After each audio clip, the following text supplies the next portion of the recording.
Bom, na nossa próxima atividade, essa atividade aqui, ela foi no dia 13, na sexta-feira.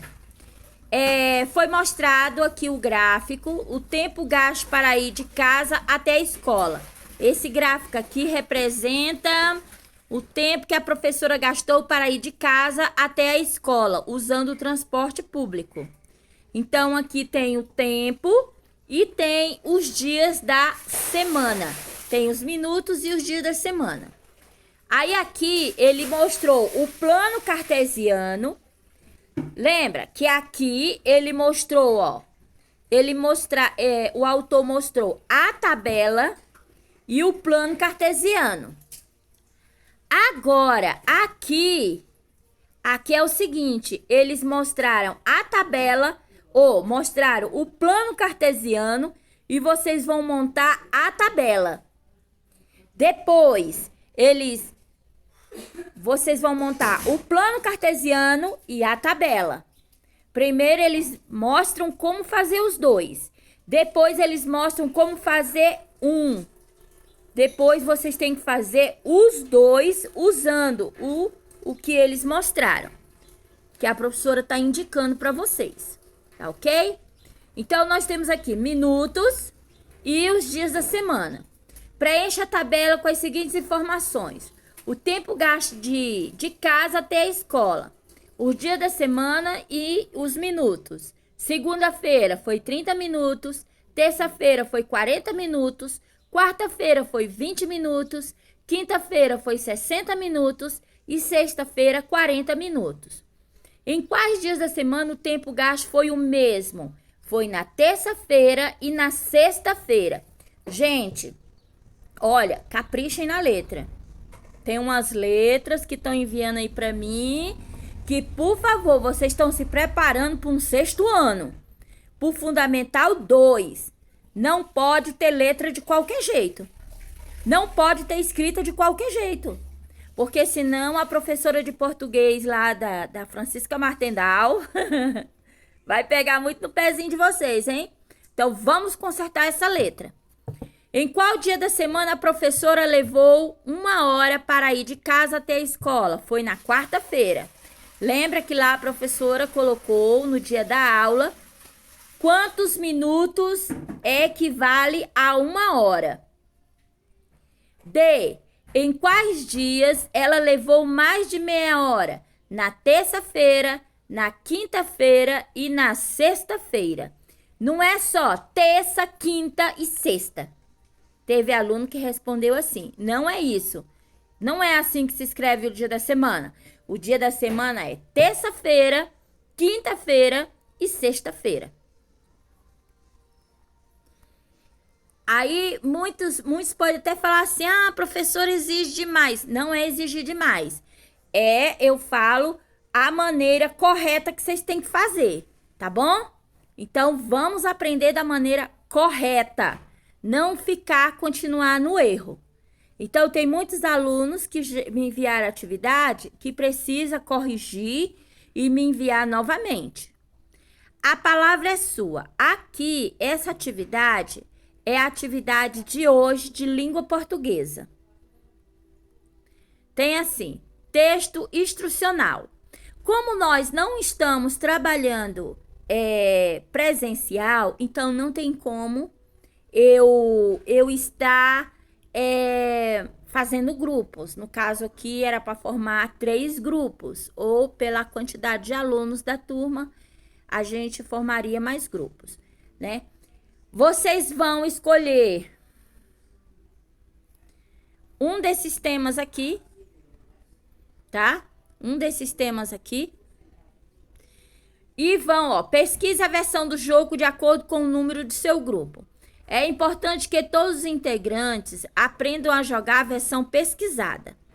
Então, vocês vão pesquisar sobre queimada, queima-bandeira e queimada calabouço, queimada rei, queimada 1 e queimada 2. Vocês vão fazer uma pesquisa, depois vocês vão produzir, vocês vão escrever, separar as regras do jogo tá? Por exemplo, da maneira que foi separada lá no texto.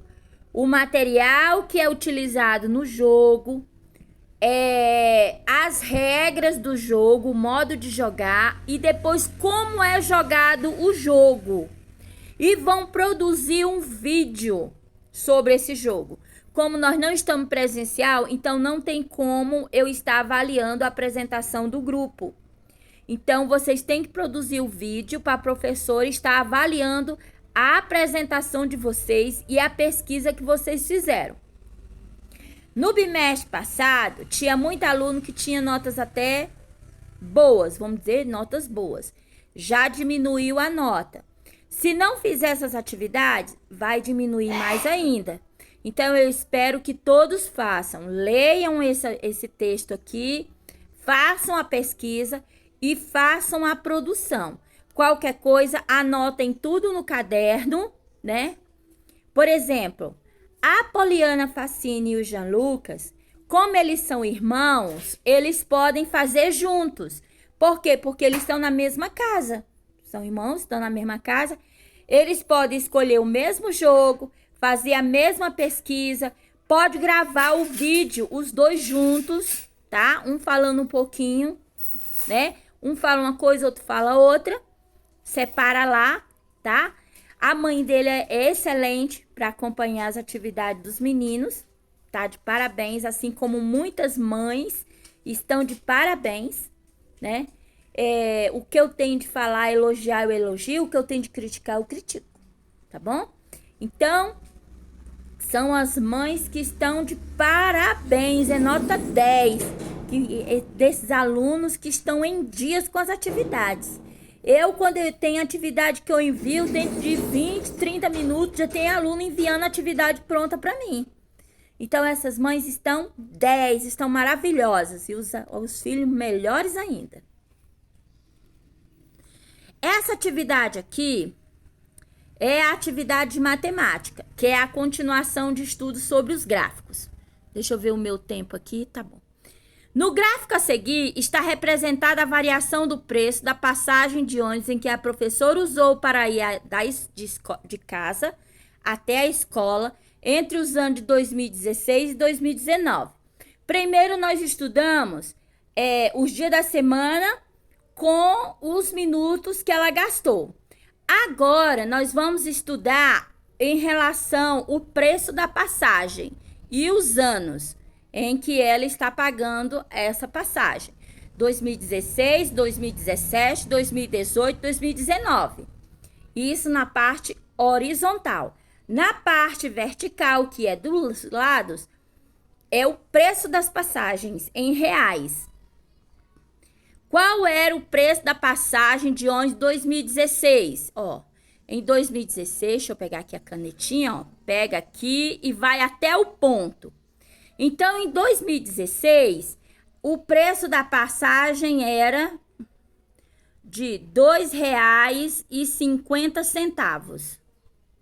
Lembre que a professora já explicou para vocês que a gente tem que usar, quando é cédula, dinheiro, mostrar que é dinheiro, vocês têm que usar a sigla e o cifrão. E assim por diante. Escreva um texto com as informações contidas nesse gráfico. Então, vocês vão escrever um texto. A professora, em 2016 e assim por diante. Vocês vão ser criativos na produção textual. Não é só texto, não é só português, não. Matemática também tem interpretação, tá ok? Aqui, eu vou deixar isso aqui por último. Aqui é a continuação de geografia, falando sobre saneamento básico, que as grandes cidades, aonde tem que ser feito os saneamentos.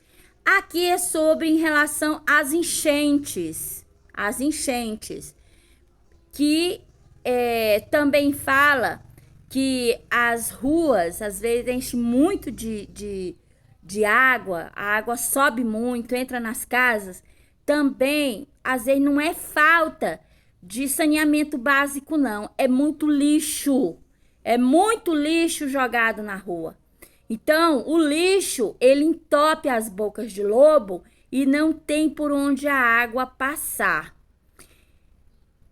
Na nossa comunidade, nós não temos tanto esse problema, mas não é porque não tem, tem espaço onde a água escorrer que a gente vai jogar lixo em qualquer lugar. Não, senhor, não, não. A gente tem que saber que o lixo, aquele lixo, ele vai pro rio durante as chuvas. E muito, não é só, a poluição não fica só nos rios, ela chega até nós. Através do alimento, né? Através que esse lixo vai parar aonde, gente? Então, muito cuidado nos lixos. Faça um aterro. Se não tiver lugar onde você jogar o lixo, faça um buraco, né? Faça um buraco no chão. Na hora de queimar o lixo, tem que ter muito cuidado para não causar uma queimada, né? Porque tem essa época do ano, tem muito mato seco. Então, tem que ter muitos cuidados mesmo.